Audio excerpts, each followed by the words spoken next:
ఇక్కడే వాటర్లో శ్రీ వెంకటేశ్వర స్వామి కొలువై తీరుతాడు. మనం అది ఇప్పుడు చూడబోతున్నాం. అదో అక్కడ దూరాన కనిపించే నీళ్ళల్లో వెంకటేశ్వర స్వామి పడుకొని ఉండే విగ్రహం మనం దర్శనం చేసుకుంటున్నాము. ఇది కోనేరు. అక్కడ తాబేలు స్పష్టంగా కనిపిస్తుంది. తాబేలు విశేషమైన జనవాహిని.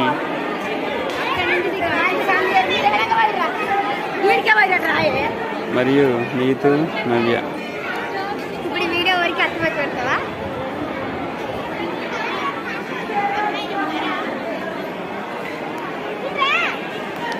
నేను వద్దలే నీ వీడియోలో.